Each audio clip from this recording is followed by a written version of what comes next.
Hi friends, இன்றைக்கி night டிஃபனுக்கு என்ன அப்படின்னா தோசை, அதுக்கப்புறம் தேங்காய் சட்னி தான்.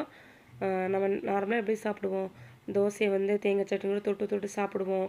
சில லெஜெண்ட்லாம் என்ன பண்ணுவோம், நல்லா குழப்பி அடித்து சாப்பிடுவோம், நல்லா விரசி. இன்றைக்கி நான் எப்படி சாப்பிட போகிறேன்றதை பார்க்குறீங்களா? 2 தோசை சுட்டு வச்சுக்கிட்டேன். அது மேலே வந்து இந்த பீஸாக்கெலாம் மேலே அதோடய ஸ்ப்ரெட்டு, அந்த சாஸ் வந்து நல்லா ஸ்ப்ரெட் பண்ணி விடுவாங்கள்ல, அது மாதிரி நானும் இந்த சட்னி நல்லா எல்லா இடமும் படுற மாதிரி நல்லா இங்கே பாருங்கள் ஸ்ப்ரெட் பண்ணி விட்டுட்டேன். இது ஒரு 3 to 5 மினிட்ஸ்க்கு அப்புறம் நம்ம சாப்பிட்டோன்னு வச்சுக்கோங்களேன், அந்த சுடு தோசைக்கும் சட்னி நல்லா ஊறி போயிருக்கும். அதுக்கப்புறம் அதை சாப்பிடும்போது ரொம்ப சாஃப்டாக இருக்கும், அப்படியே லபக் லபக்கு நமக்கு போயிடும். அந்த மாதிரி தான் இருக்கும், நீங்களே பாருங்கள்.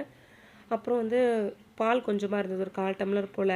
அதை எதுக்கு அந்த சட்டியில் வச்சுக்கிட்டு அப்படின்னு சொல்லிட்டு அதையுமே சூடு பண்ணி காஃபி போட்டு வந்துட்டேன். ஏன்னா நைட்டு சாப்பிடும்போது சில சமயம் நெஞ்சு கறிக்கும், அதனால் காஃபி குடிச்சிட்டு அது கொஞ்சம் பரவாயில்லாமல் இருக்கும். அதனால தான். வீடியோ பிடிச்சா லைக் பண்ணிட்டு சேனலை மறக்காமல் சப்ஸ்கிரைப் பண்ணிக்கோங்க. தேங்க்ஸ் ஃபார் வாட்சிங்.